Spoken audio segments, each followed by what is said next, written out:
This is William Reeder, and this is the Break It Down Show. Yes, I'm here at Phil's, and it's great to be in the Temecula area outside. It's a shade cool in the shade, but other than that, man, life is good. And I'm really excited to talk to you, William, because we are telling stories about people. There are so many stories in the stories of war that you can't tell them all. And I'm never surprised to hear that there's another story from Vietnam, another story in my case, telling my grandfather's story from World War II, the modern wars. It is all stories all the time. Well, the stories are important, and I think there's lessons to be learned from all of them. So I think it is critical to capture those stories and get them told before the subjects, in your case, your grandfather's case, in other cases, even the Vietnam vets now, before they're gone and the stories are lost. So I think they're all important. And glad to see you there in Temecula, though I'm living in Washington State, small town of Seabeck, Washington, up here on the Hood Canal. My roots go to California. I was born in Glendale. I have a brother that lives in Temecula, so I still have part of my heart and soul down there with you, Pete. Yeah, that's great. It is a lovely place to be. Actually, my daughter, my heart and soul, is up there by Seattle. So we share a common connection. Look at us making these connections that happen all the time. It's not even a surprise that we have these things. All right, so I want to get into the book a little bit, but before we do that, let's give everybody just a real quick bio about who you are and why you know so much about the combat experience and story. Okay, and if I start getting too long-winded, go ahead and give me the cut sign there. But trying to do it shortly in the bio, I'll begin right there in Southern California. I was a young man, grew up there, and in 1965, I was working for Southern California Edison as an electrical lineman's apprentice, climbing poles and installing and repairing power lines.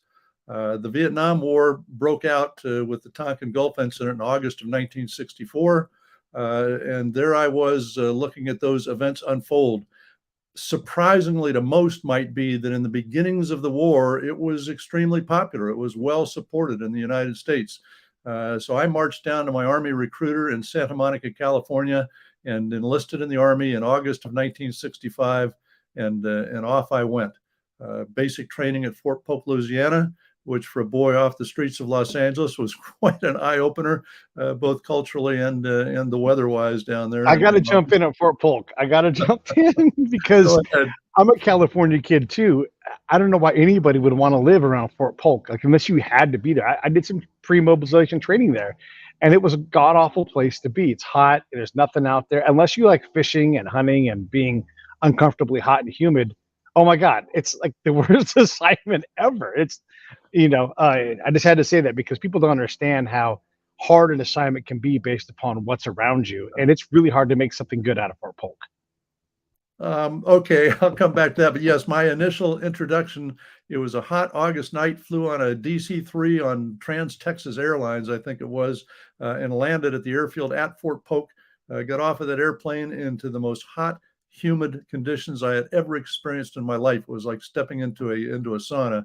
And that was my introduction. On the positive side, and I didn't experience any of this in basic training, but I will say that Louisiana has some of the finest food, greatest cuisine that I've ever had. So I do enjoy getting down there. But yeah, Fort Polk was. I'll leave it at that.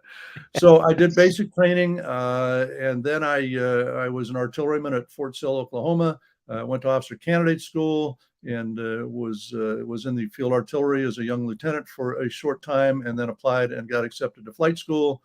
And that was then 1968 when I graduated from flight school and a transition into advanced aircraft, the Mohawk, and went off to Vietnam for my first combat. So that was how I went from a young boy off the streets of Los Angeles into combat in Vietnam for my first exposure to war. When you say into combat, every era that's different, right? Like my grandfather has combat. We have to make sure we mention the Korean War veterans because they, for whatever reason, have fallen into this, not only their war, but their generation is in this crevice where we don't pay a lot of attention to them. Yeah, the forgotten war. Yeah, forgotten war, forgotten generation. The modern wars, right? It's tension. You never know when there's going to be a bomb. You never know what phone call is going to trigger something. And so you're waiting. And even if it doesn't happen, you still experience that shock. your life being on the edge, and your body chemically responds to these things. So, what is combat like for a guy in Vietnam? It's interesting that you raised that point, because in Vietnam, all of our fathers fought in World War II, and some fathers, and I had an uncle in the Korean War as well. But we looked at World War II as an example of that was war, that was warfare. Vietnam did not come close to World War II. In fact, we used to have a saying among some over there that it's not much of Vietnam's not much of a war, but it's the only war we got. But again, that perspective was us looking at our fathers in the big war in World War II.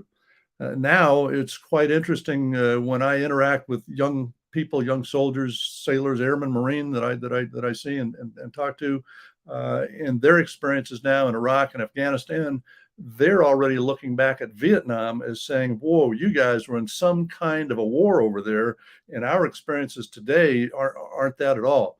Uh, I would say that any combat on any battlefield is much the same in that instant, in that space, when you're faced with enemy fire and you could be killed.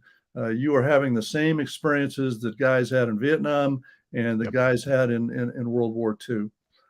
Now, what was it like in combat for someone during the Vietnam War? Much the same with some differences, I guess. That first unit that I was in was flying that sophisticated Army reconnaissance airplane, the OB-1 Mohawk. It was a twin turboprop made by Grumman Ironworks, Grumman Aircraft. Our mission in that unit, there were 5 Mohawk units in Vietnam. 4 of them operated within the bounds, the borders of Vietnam for each of their core tactical zones in the country. Ours was the 5th.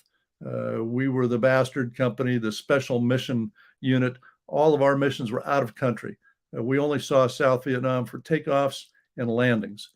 So our missions were principally into Laos over the Ho Chi Minh Trail, up into North Vietnam, monitoring convoy traffic on the road network up there.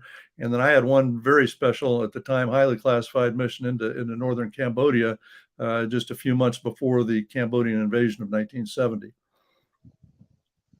So I'm trying to get at what it was like. Our unit, because of our mission, was exposed to it. We saw a lot of combat. We got shot at most of the time we were out there over that Ho Chi Minh Trail. Our daytime visual reconnaissance mission, which was my favorite, we flew in 2-ship formations with each of the Mohawks armed. We would get shot at a lot. The reason we were armed was to provide protection for our wingman. I was shot down on that tour over the middle of Laos in an area where very few people had ever been recovered. I was like, I think the unit had lost in the first 2 years over there, out of 18 aircraft, had lost 16 of those aircraft. Jeez. And only a very few crew members recovered. Now, so that all sounds pretty crazy and pretty intense. And I don't know that any of the guys particularly looked at themselves as any kind of courageous kind of people above and beyond anything of their fellow aviators. What we did do, and what's different about that war than the wars that you experienced, is that alcohol flowed freely in Vietnam. In fact, I've often wondered how guys doing any missions, anything like that, survive in combat today without that out. We would finish our missions if it was a day mission in the evening, or if we flew a night mission in the early hours of the morning, we'd hit our little, what we called our officers club. It was just a little wooden building with some sandbags around it. And we would get blown away drunk every single night or after every single mission, and then sleep it off, get up in the morning, strap on another aircraft and go back into combat. So that was pretty much what combat was like in Vietnam. And then as we get into this, I can get a little more into my second tour and what drove me to write the 2 books that I've written. Yeah, so in my world, I was a spy, and so one of my KPIs, I guess you would say, is if I could get like an Iraqi or an Afghan to go, "You want to do shots?" And then I'm like, yes, I do. And it wasn't because I wanted to drink; it was because there was a familiarity then, right? There was a brotherhood. But you're right. For most people, and this is maybe more true of our era than your guys' era. 16-hour days, 20-hour days, 36-hour days are very normal, where you're just like, my job is to be off the camp, but I can't really reliably walk off the camp by myself. So I've got to go with the patrol. And so some LT says, "Hey, Pete, we're going to go back out. Do you want to go?" Not only is it a little bit of a challenge because I'm a civilian a lot of times in these cases, or, a guy who wears civilian clothes, but also that's my job is to go out. And so you just grab an energy drink and maybe a rolled up hot dog and you walk right back off the camp. And so we not only did not have the alcohol thing, but the op tempo, at least for a guy like me, was ridiculous. Because then you got to come back and I've got to write a report. I've got to plan my question sets for the next day. I've got to prep, and then I've got to do whatever recovery operation I have to do, and then you go back out. And so it was like constant, all the time, all the time, all the time.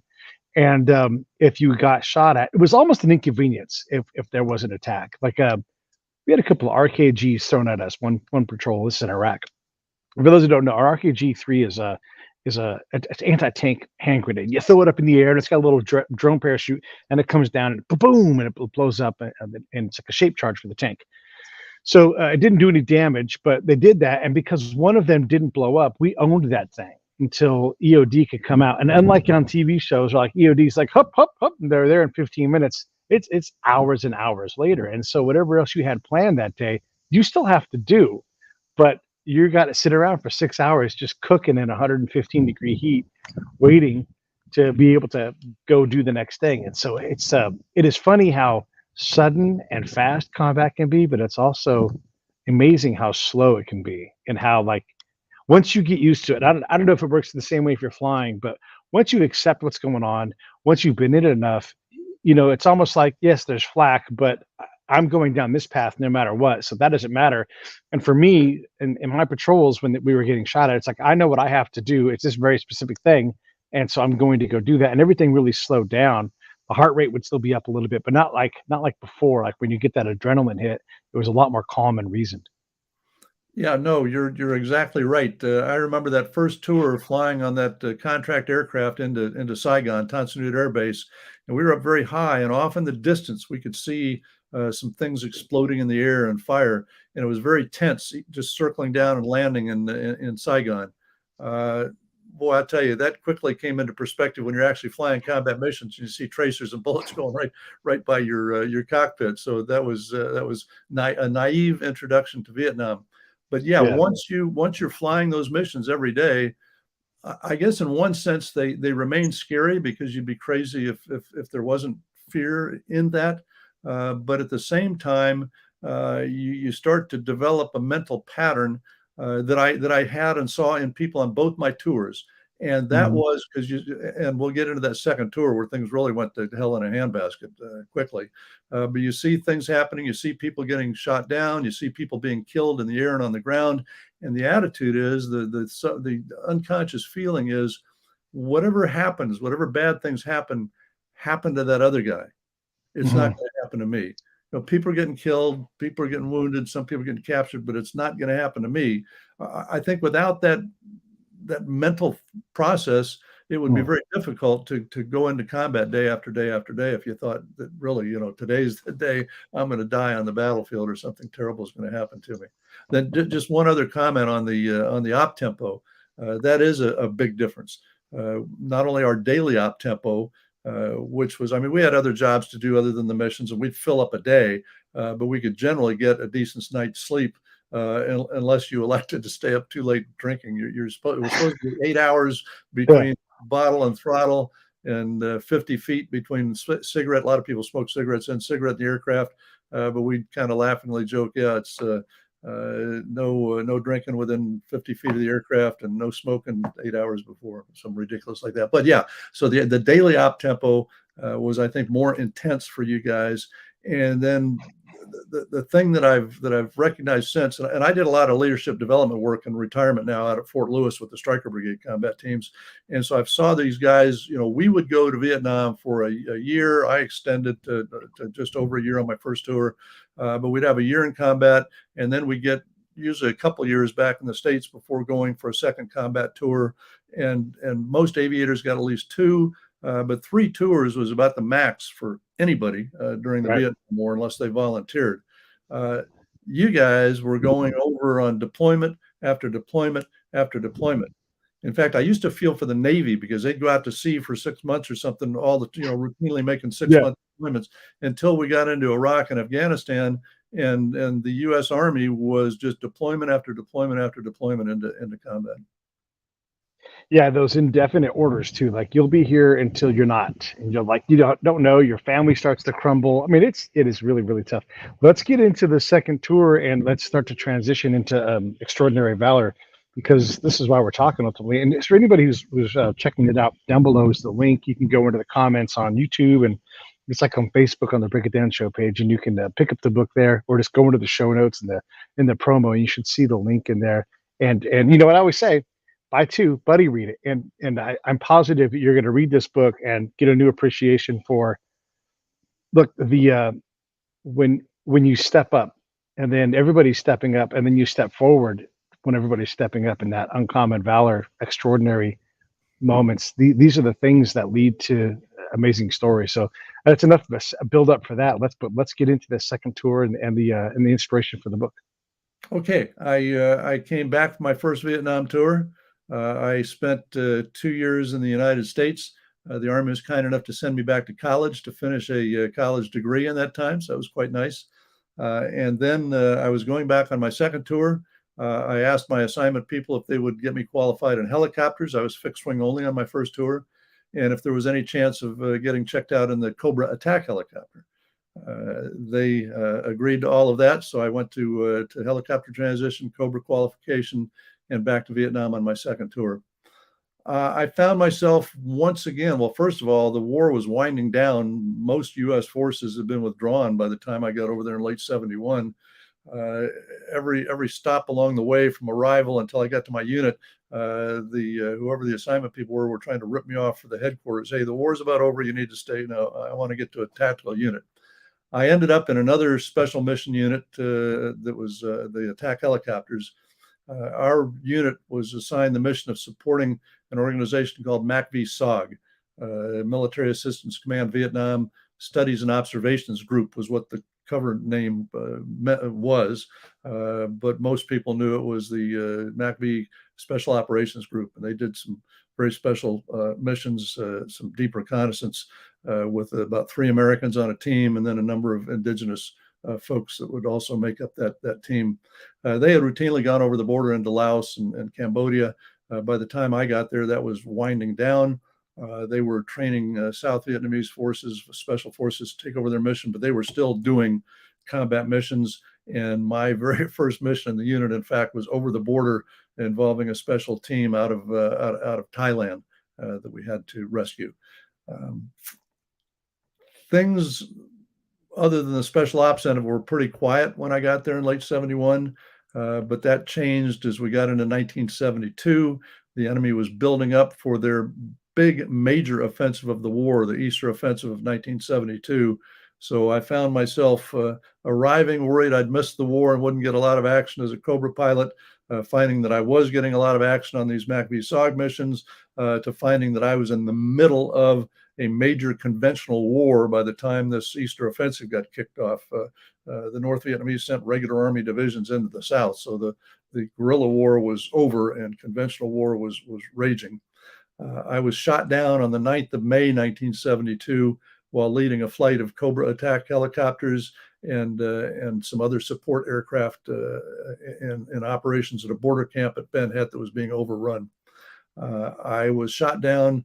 I evaded, the aircraft came down spinning and burning, no tail rotor, engine shot out, fuel shell shot up. It hit, bounced a time and a half and exploded on impact. Both my front seat and I got out. Regrettably, my front seat did not survive Tim Connery. I survived. I was paralyzed for a time. I was able to get up crawling.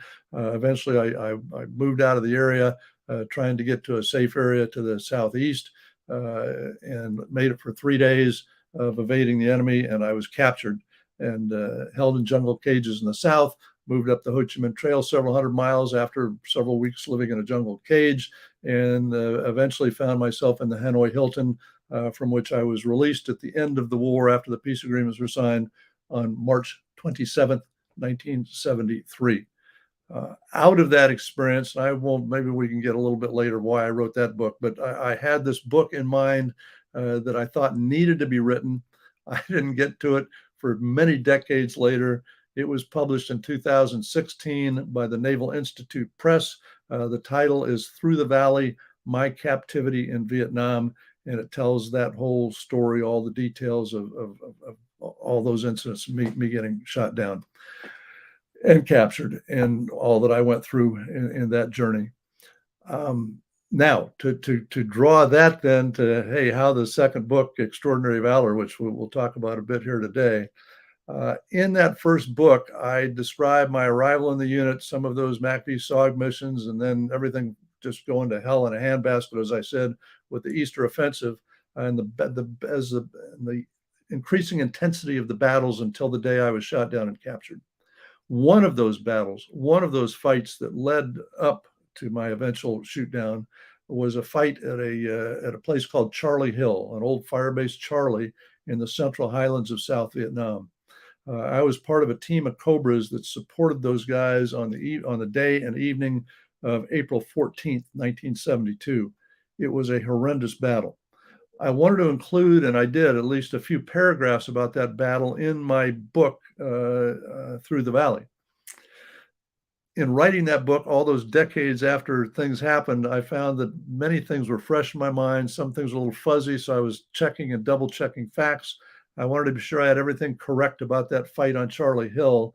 And so I asked people that flew the mission with me, my other pilot on that mission, the other aircraft, Dan Jones, and others in the unit. They suggested I try and track down the American advisor on the ground at Charlie and pick his brain, which I did. Got a hold of that advisor, retired Army Major John Joseph Duffy. I sent a note to him or something. He called me and I answered the phone. I didn't know what the number was. And he said, Panther 3-6, this is Dusty Cyanide, which was, I'd only talked to him on the radio. That's all I knew. His call sign was Dusty Cyanide. I was Panther 3-6. I got the details from him to do the correct version of that battle in my first book, Through the Valley. But in the process of talking to him many times, he gave me that info, but he started dropping hints that, hey, this battle at Charlie was quite an important battle, and somebody ought to write the history of that fight. I think about the 6th or 7th time he dropped that in. I said, okay, John, I'll do it. I've got it. I intended to just do a little bit of research, talk to him, talk to some of the other guys who were in the battle, write a little 20-page monograph on this, and be done with it. Say, John, there it is. You got the history of the Battle of Firebase Charlie. But as I started talking and doing serious historical interviews of him and the other survivors of that fight, I saw there was quite a story there, quite a story. That battle was unlike most any in the war. It was certainly one of the most significant battles of the Vietnam War, where a Vietnamese airborne battalion went into battle with 471 South Vietnamese paratroopers and their American advisor, fought for 2 weeks. Their orders were to hold that hilltop at all costs. The last 3 or 4 days of the battle were the most intense. They were overrun by the equivalent of a North Vietnamese division, several North Vietnamese battalions from 2 North Vietnamese regiments. In the end, only 36 of those paratroopers and John Duffy, who was wounded 5 times, survived to get off of that hilltop and eventually get rescued. So it was one hell of a fight. I turned it into a book. The book, as you have shown there, Extraordinary Valor, the Fight for Charlie Hill in Vietnam. Just one concluding comment, and then we'll see what questions you might have, is John Duffy at the time was put in for the Congressional Medal of Honor. That award was downgraded at the time to a Distinguished Service Cross, the Army equivalent to the Air Force Cross, Navy Cross, second highest award for heroism. In 2012, his superior officer, Peter Kama, put in again, resubmitted the award for the Medal of Honor for reconsideration with some additional evidence. That took a long, winding, bureaucratic road through the Army system, but eventually was boarded and approved, and John Duffy received the Medal of Honor from the President of the United States last year, July 5th, 2022, for his actions on Charlie Hill. Yeah, this the military loves to downgrade things. And you're like, how did they downgrade that? My buddy was in the army. They were going on an MWR trip, and everybody on the van is asleep, including the driver. He jumps up and saves everybody's life. He got downgraded to nothing. No soldier's medal, no like big, hey, you're a hero, you know. And it's so crazy when they do these things. It's a different thing. It's not the Valor kind of thing, but this is why we have these awards. You're into tour award getting downgraded to a bronze star, and you're like, why? These things are supposed to inspire us, not like make us. I took my ETS award and I threw it in the trash, because it was like you downgraded this thing to where it's like it's an insult, Anyhow, so Yeah. it drives me crazy when they do these downgrades. When you hear about somebody doing something, you're like, oh my God, this is an amazing moment. And so what if you give this person this honor? Like, you should give it to them and let this be part of our legacy. So it drives me a little bit crazy when No, they I agree. downgrade things. You don't want to diminish any awards by giving awards to people that don't deserve them. But yeah, in this case, clearly his actions were deserving of the Medal of Honor. The Yeah. justification for the downgrade was essentially that all the eyewitness statements were coming from South Vietnamese, and there weren't enough American eyewitness statements to support a Medal of Honor. I We'll think go get one of these. one of the Yeah. other things was going on at the time. This was 1972. The U.S. was winding down from the war. It would end in 1973, and I just the population of America wasn't paying that much attention to the war anymore because of the wind down. Most U.S. forces were already gone, and so there just wasn't the mood to recognize that high of an award for an American officer in combat in Vietnam. Yeah, and it's a shame. It was definitely a different time going on right then at the Easter time frame. Apollo 16 is taking off and going on its mission, and we were like, go to space is no big deal. They went one more time to the moon, and that was it, right? Because they were just, I guess, for whatever reason, folks were over that stuff in that time. Yeah, we as Americans, I was going to say we have a short attention span. Maybe it's not that short, but it's a finite attention span that we get to the end of it and we want to go on to something else, which presents a problem in counterinsurgency warfare. And you, as a cultural expert and intelligence and spying and human intelligence, can appreciate that more than most. One thing in Vietnam, we didn't do that good of a job of coming to a cultural understanding of those people. We probably did better in Iraq and Afghanistan, but never have gotten perfectly to where we need to be to successfully wage counterinsurgency warfare. It's a tough nut to buy into, and I hope that in the future we think longer and harder before we try to buy into that kind of mission. I remember when the whole business started in Afghanistan and the invasion of Iraq, I made some comments to some people. I said, hey, we need to be careful or this is going to be another Vietnam. And to the person, their response was, no, you really don't know what you're talking about because this is different. This time is different. Well, we need the cultural understanding, and we need to take our campaign to address that culture. And B, which makes it particularly tough in any democracy, eventually your home population is going to get tired of this thing. And they're going to be clamoring for you to end it and come home. But as you know, counterinsurgency takes not only years and years, it can take decades and decades to accomplish your ends. And it requires a certain brutality that we're not comfortable with. And there's another confounding factor, and it's a little bit unfair, but really not. And don't give us too much credit on culture. We didn't learn the lessons, even though there's all kinds of papers written on lessons. We didn't have cultural competency at all, and we still don't do it. So let's understand that before we take on these fights, we refuse to treat.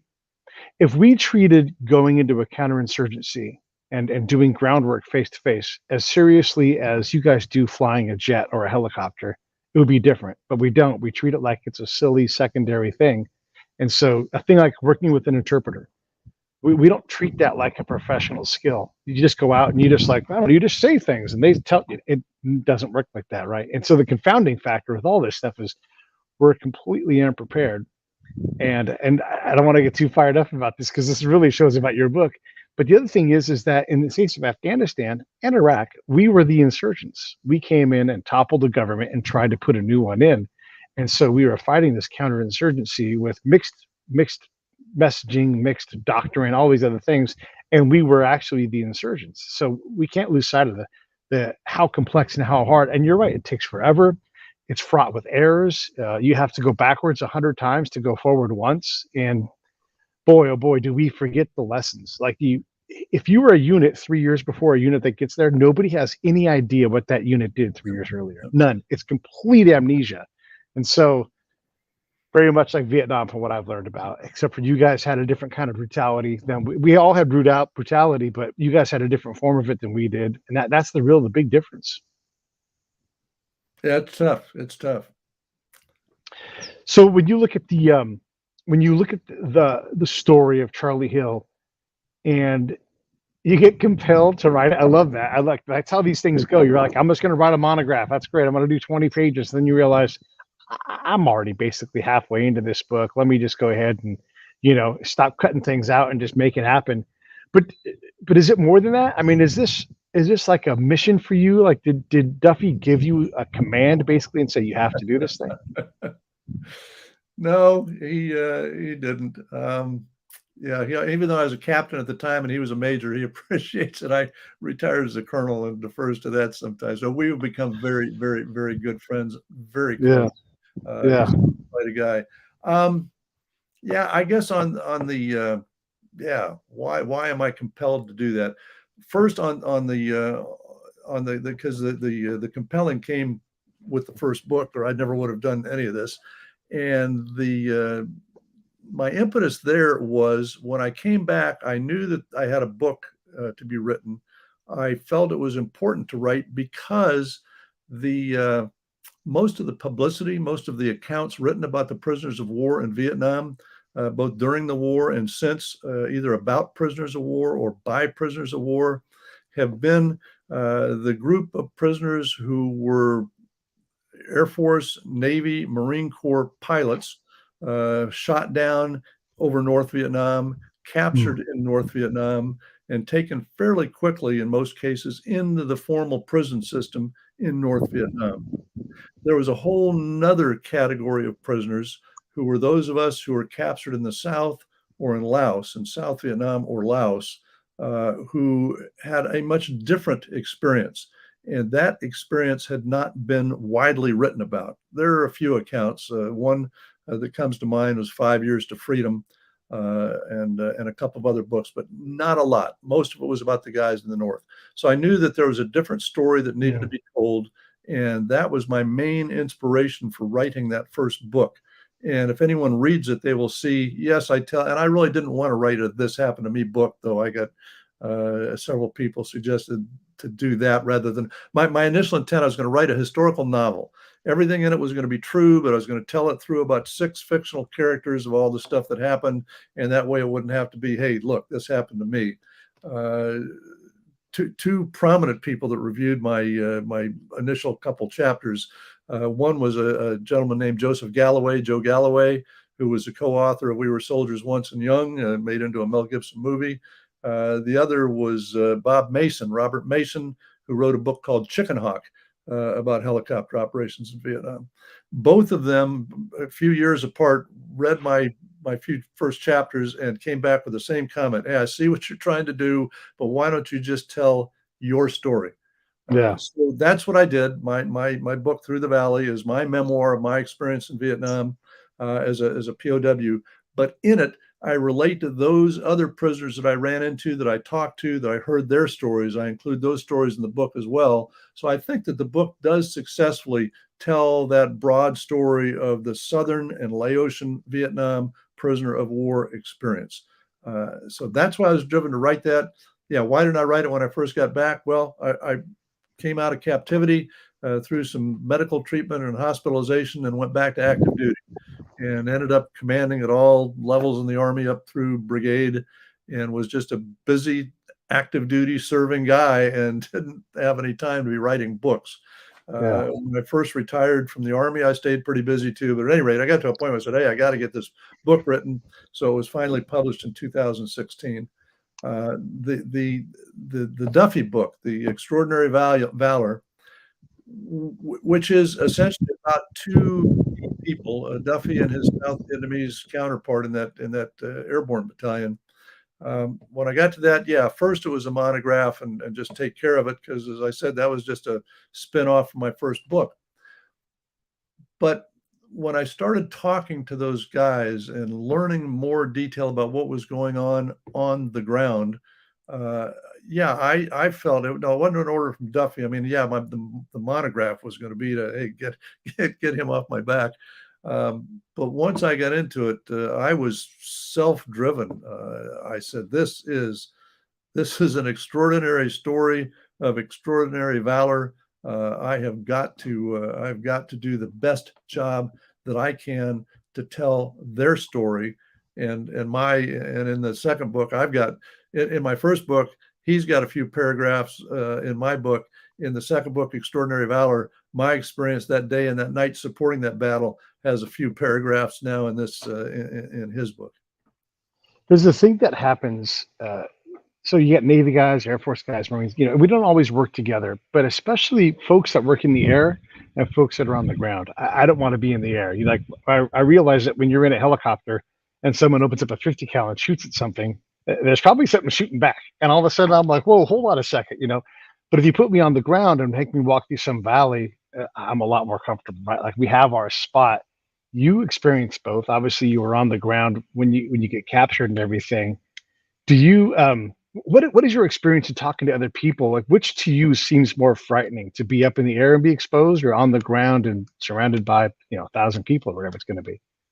On the ground by far, but I'm smiling because this brings to mind numerous conversations I've had with John Duffy, some with other people, but a lot of those conversations with John Duffy. And as I said, I mean, 471 men, they're overrun. All the rest of the guys are killed, captured, or missing in action, except him and 36 South Vietnamese. I said, John, God, you guys on the ground, I got all the respect for you in the world. That's scary as hell. I wouldn't want any part of that. He and every other ground guy that I talk to comes right back at me and says, no, no, no, no. I like being right where I was. I wouldn't want to be with you guys. You're sitting there with essentially just tinfoil wrapping around you. There's nothing's going to stop bullets, and you're right there. And those guys are shooting you full of holes. But no, I'd rather be in a helicopter or airplane than I would be behind some log on the ground. Yeah, I found this to be a true thing too. Like, for whatever reason, we adapt to wherever our comfortable spot is. We're not all that comfortable anyhow, but yeah, we don't want to be in someone else's predicament. We'll take ours. Thank you very much. Yeah. Whichever you're in the air or, wherever you are. I want to talk to the commander in you for a second, because we say, okay, so there's terms that we use in the civilian world that are military terms. One of them is ASAP. Hey, I need that ASAP. In the civilian world, it's like, as soon as you can get to it. And if the commander's like, I need this ASAP, you sprint out the door, and nothing else is more important than that thing that you've been assigned to. It's a totally different thing.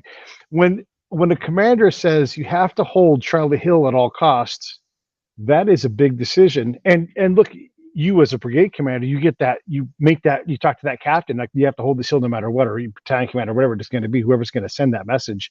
You are saying a very clear thing. And everybody in your chain, above you and below you, understands exactly what the job is. Yep. The difference is, in the military, human lives are at stake. Yes. And in the cases of combat, in my experience in combat, people are going to live and people are going to die based on your decisions. So it is an awesome weight of responsibility on your shoulders. It's an awesome individual responsibility for each and every soldier involved in combat operations. So it's out of this sense of urgency. In fact, I remember as a young officer being mentored and sometimes brutally counseled by senior officers. It was, hey, Lieutenant, what are you doing? You got to show a sense of urgency. Good officers show a sense of urgency. Get with it. And that just becomes a part of who you are, what you are, and how you do business. So yeah, the ASAP has a meaning that goes with ASAP. And even though that might be just some input for a staff paper or something, that is built into your persona. So ASAP means, Mhm. hey, I'm going to get it, and I'm going to get it as quick as I can because I have a sense of urgency. Right. And Yeah. then there's a lot of other qualities that come in the military. Again, not just because it's military and it's different, because I think it's because it's military. It translates directly into combat, which translates directly into people living and dying on the Yeah. battlefield based on what you do. I think, though, those are important qualities, though they have to be tempered. They're important qualities that you can use in civilian life. I look at my young son, Chad, who did his time in the Army, got commissioned out of Gonzaga University, did his time in the Army, and got out, and is now an executive with Amazon. And he's done quite well with Amazon. And I know that many companies will seek, and certainly happy to hire, ex-military because of those ethics that are built into them in the military. What is that decision like though, when you're a battalion commander, brigade commander, and you know that Charlie Hill has to be held, and obviously if you don't hold it, lives are going to be lost anyhow. How hard is that decision? Is that something that you're just like, this has to happen, and you just do it because it's the right thing, or is there a weight? I mean, how do you make that decision? What are the elements of it? And then when it's delivered, if it's not delivered by you directly, um, is there a way to soften that blow? I mean, I don't know. It's such a big set of it's like fixed bayonets. Oh fuck, this is as serious as it gets. That's what you're saying is I do not come back. Hold this hill or don't come back. And so they did. They absolutely did that. And it's just such a heavy thing when you really slow down and think. And maybe in the moment, I don't know. And I'm just kind of filling my thoughts out here, but you don't have time to think about that. Like, yeah, we have to have this hill. There's nothing that we're going to stop doing, and if this battalion can't do it, here comes the next one or whatever. Right? There's serious consequences. So, talk a little bit about the weight of that decision, and then how is that message conveyed, if different than just at all costs? Yeah, I didn't have to have the weight of that responsibility after Vietnam. So my Okay. my my personal examples of that, and I'll get into them in a moment, go to Yeah. the rank of captain, and responsible at the most for a mission package of a number of aircraft. Mm. That's my responsibility. And then a mission package of a number of aircraft that are involved in supporting, and in many cases, emergency extraction of special forces teams from the ground. So responsible for that whole recovery package. That's quite a responsibility in itself. Yeah. Um, but based on that, and then my experience in higher levels of command after Vietnam, yes, we train, we practice, we exercise, we develop our leadership over years at different levels of command, at different levels of experience, and not only the commander himself, but particularly his non-commissioned officers. And where the rubber meets the road, often the non-com is the one that's really carrying that to the fore, and is in fact making many of those decisions on the ground that are causing mission success at the cost of sometimes human life.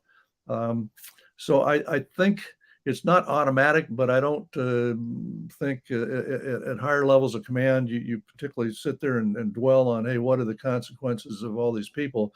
You weigh the necessity of the military operation. You Hmm. apply your ideas of the best way to conduct that operation, and it goes forth. And yeah, in war, in the military and combat, people, you're going to have casualties, and it's a shame. Yeah. Those casualties do weigh on the commander. Yeah. I know that.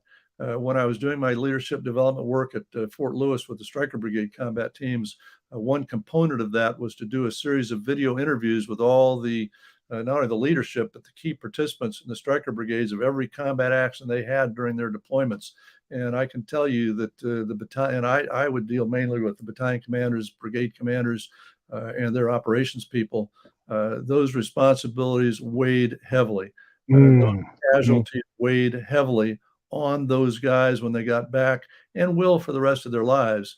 But still, they did what had to be done to accomplish their missions in combat. Now, It's a for my good. Yeah. Go ahead. Oh, I was just going to say, for my personal example in Yes. Vietnam, um, Yeah, the decisions I made as a leader of those air packages had consequences. And in the case of when I was shot down, the consequence was my front seater did not survive. He was killed because of the decisions I made of how we executed that mission, how I piloted that aircraft, how I responded when we started taking fire and were shot out of the sky. Uh, that weighs on me for the rest of my days. I cover some of that in my first book, Through the Valley, as you get towards the end of the book. Um, at first, I was troubled a lot. I didn't know he had died until I got released from captivity. I assumed Mm, he had been rescued because I heard some helicopters come into the area where I thought he was. We couldn't get together on the ground. We just couldn't find each other. yeah. Um, and so I thought he was alive till I got back. When I found out he'd been killed, that troubled me greatly. I had a couple of things happen. One was one of the first guys from my unit that I had contact with. Um, are you still there? Mm-hmm. Yes. Oh, I Okay. lost my video. I'm going to keep. Okay, I'm sorry. I'm going to keep talking. I lost I've my been video. I've been shutting up like I'm supposed to. No, I clicked something on my computer and I've lost the video, but I'm going to get back. There, I'm back. I'm sorry. Welcome I'm back. gonna leave that mouse alone. Yeah. Um, one of the first guys in my unit I had contact with, I told him, I says, geez, what an awful shame. And he said, hey, don't blame yourself.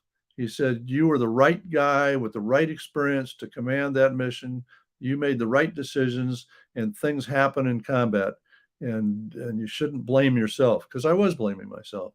Uh, and then when I got home, one of the first things I did was to track down Tim's family and go down to Phoenix, Arizona and visit his family. And his family has been most kind all these years. And I'm still in touch with his sister and saw her and some others in his family just last year.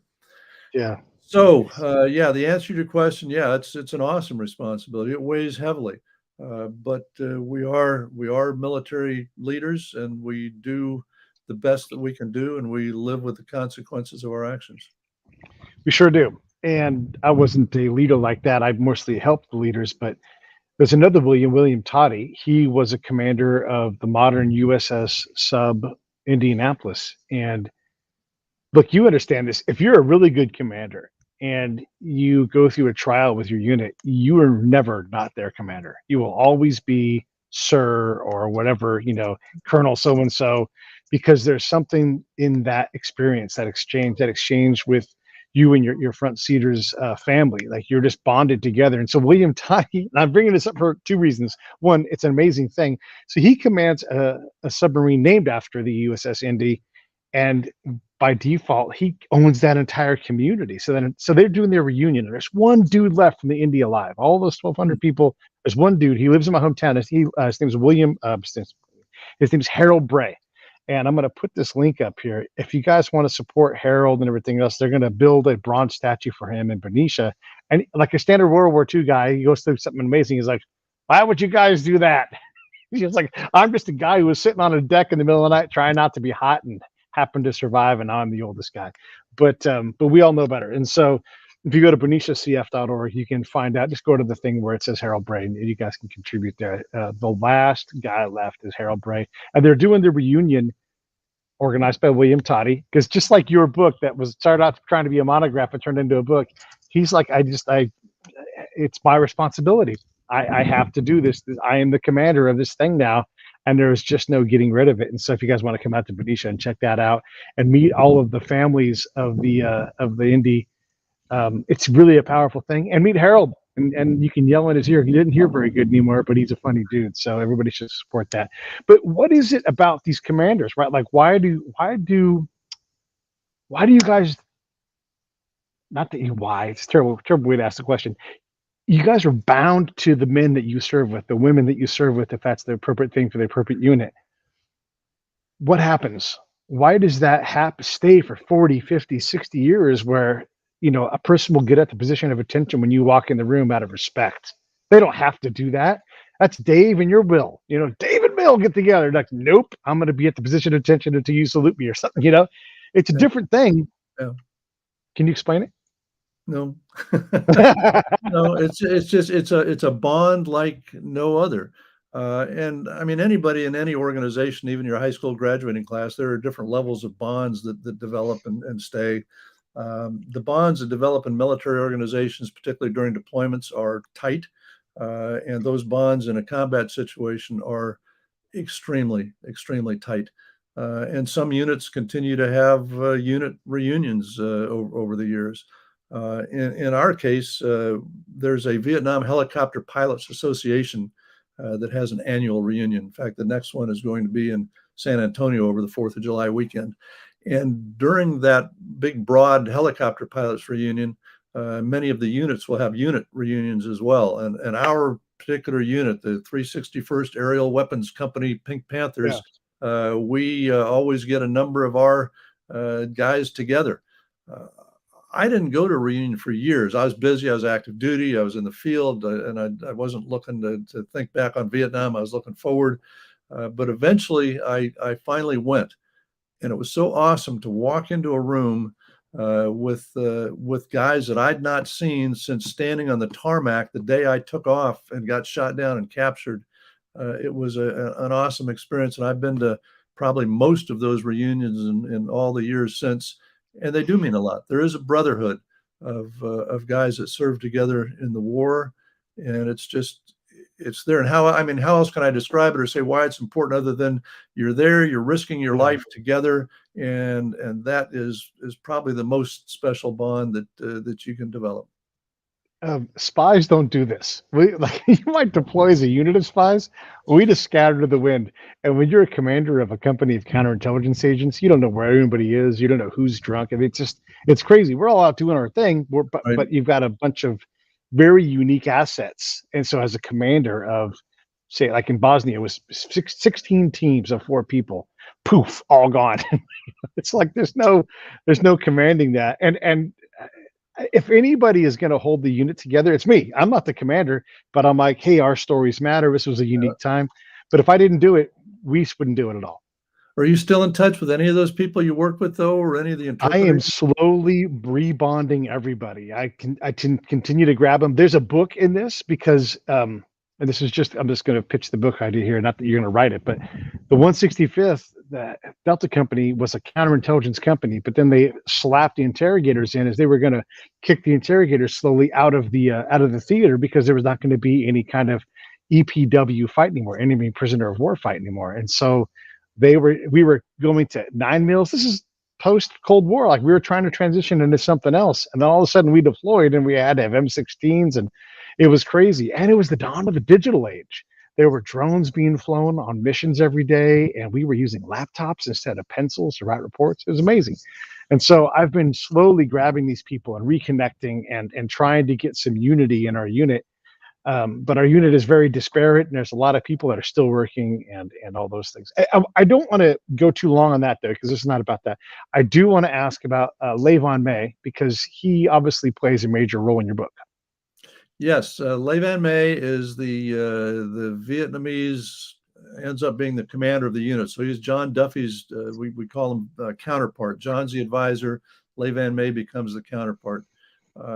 And the way that I've written this book, Extraordinary Valor, it starts what kind of gives the high point, the crescendo of the battle as the introduction, and then so get the reader interest. But then it is a story of the lives of these two people, John Duffy, from being a young man, Van Mễ from being a young man, and eventually brings them together in the unit with John as the advisor. May is the executive officer of the unit, the number 2 to the commander in the unit. When it's the 11th Airborne Battalion. When that battalion is placed on Charlie Hill and gets into the battle, they come under extensive heavy enemy artillery. In one of the artillery attacks, the commander, Colonel Bao, the battalion commander, is killed. So that immediately moves Van Mễ into the acting commander position. So at the heat of the battle, the worst part of the battle, it's the story of May and Duffy fighting this battle on Charlie Hill. Van Mễ, just briefly, was a poor kid that lived in a village outside the imperial capital of Hue. In fact, I opened the discussion to him describing a boy riding on the back of a buffalo in the fields of their small subsistence farm outside of Way. He went from that to being just really studious in school, making a name for himself, getting a scholarship, only the second person out of his village ever to do so, to a private Vietnamese high school, and then testing well enough to go to the military academy and getting his commission and becoming first an infantry officer, and then later finding a position in the airborne, which he really wanted to do, and becomes an airborne officer, advancing his way up to the 11th Battalion. Once this and throughout, I mean, Mễ is heroic throughout. He gets wounded so many times over his career, fighting bravely. And I guess if I might just make a case, in the Vietnam War, the Army of the Republic of Vietnam, the ARVN, get a lot of bad press and a lot of bad comments on most of the time, just say a bunch of worthless soldiers that fled in the face of Right. the some of that is true for some regular ARVN units, but not for all. And for the special Vietnamese units, the Rangers, the Marines, and most especially the airborne, that's not true at all. The Vietnamese airborne throughout fought extremely bravely, as is exemplified in this book. In fact, at the end of the book, I have an appendix that goes through the history of the Vietnamese airborne and cites some examples of this. So Mễ was very courageous throughout his career. And in the battle at Firebase Charlie, he is a true hero, and that comes out again and again in the book. And it's the combined effort of him and John Duffy together that results in any survivors off that hilltop at all, and essentially the destruction of a major part of a North Vietnamese enemy army regiment.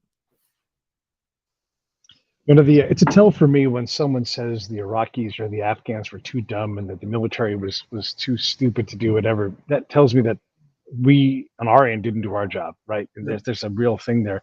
Are there some bad soldiers? Yes. Are there some that would rather be high than do their actual job? For sure. But when you find those amazing people that just want to be great and they want to be like us, man, let's let those guys be great. We lose sight of that. We often diminish our partners from other countries. We had a Jordanian colonel that worked with us, and he's like, I'm just going to use Islam to help us win. And everybody laughed at this guy, and they had no respect for. He's like, by the way, I'm an 06, so you better get out of attention when you talk to me. You're not going to disrespect me. This is my meeting. We are so bad at that, man. I don't know why this happens, but it happens all the time. I think that's one keynote of leadership, at least for me, respect.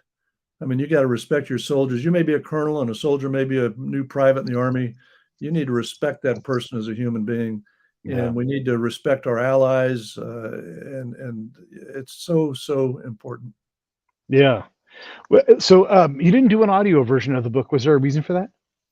Well, it's the publisher. In both cases, okay. I didn't want to self-publish either book. I wanted to get a publisher for a lot of reasons I won't go into. Yeah. But I wanted to be published by a noted publisher. The first book was published by Naval Institute Press. The second one by Lions Press.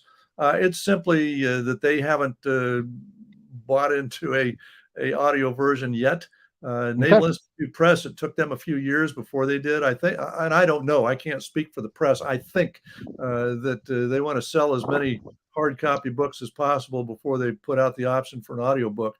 I know right now the first book is selling far better on the audio. There's a lot more audio selling right now than the paperback or the hardback. So Lions Press just hasn't got to working on an audio version yet. I'll see, based on this, I'll give them a little push and see if we can't get it. For sure, please. And then what are you working on now? What's next? What's the next monograph that's going to turn into 300 pages? Oh, I am in the draft stages of about 4 different books right now. I love it. The one I think I'll finish first, because I owe the guys, I got these 2 books out, and when I run into the guys from my first tour, my Mohawk unit, they said, okay, you covered your helicopter stuff. When's our book? Because as I said, that unit did a lot and had a lot of casualties. So that may be the next one that I write. I've also got my PhD dissertation from long ago. I need to get that into the form of a manuscript and off to a publisher. Would enjoy trying my hand at a novel. I have a couple ideas. Those are tough to get published, but I might. So yeah, I got about 4 different things I'm working on. I think this book on the Mohawk unit, the 131st Aviation Spuds, and all that they did and saw in that war, I think that may be the next one. Yeah, everybody go check out the book. I mean, look, they're always looking for something to read that's exciting. This is, I'll just say, this is man business, right? You got tough people doing tough things in tough times, surrounded by tough people fighting them back. And if you don't like that kind of story, then I don't know what to tell you. Like, that's incredible to see people pushing hard at their best and rising above. So great. Thank you so much for writing that story. Anything in closing before we wrap this up? No, just, I mean, so much. This would apply to combat experiences, to life's experiences, to just facing every day and getting things done. So much depends on attitude. You can get up in the morning pissing and moaning and trying to identify your list of 12 things that are all screwed up and wrong in the world. Or you can get up in the morning and look at it as a bright, beautiful day, which I do every day. And what are all the good things in life, and what are all the good things that I can do? And that optimism, I've always been an optimist. It grew even greater in my time as a prisoner of war. That, along with my faith in God, faith in family, faith in country, is probably the only reason I survived that captivity. And so I think the biggest lesson to come out of all of my writings is be optimistic, be positive, have a good attitude, and life is so much better. I got one more question for you. They got to sneak in. When you go to a party and you meet someone and they say, "Hey, what do you do?" What do you say? Because you got so many things you could say legitimately, and they would wow that person. But what do you say? Oh God. Okay. What do you do? I'm a semi-retired guy that lives on some acreage on the Hood Canal with some horses and ponies and a beautiful wife and enjoying my life. If we get into more detail than that, I just tell them, yeah, well, I was a retired Army officer and still part-time on some NATO leadership work. And that's about it. All right. Well, stand by. I'm going to run the credits. I'll be right back to you. Okay. Thanks, everybody, for watching. Hey, thanks for watching the show. I really appreciate it. Right here, you can subscribe. Please do that. It makes the show grow. Hit that notification bell so you know which incredible guest is coming up next. Down below is the PayPal link. You can put a small subscription in. That is an enormous help. All that money goes right back into the show. And then right up over here are the next episodes you should listen to, curated by yours truly.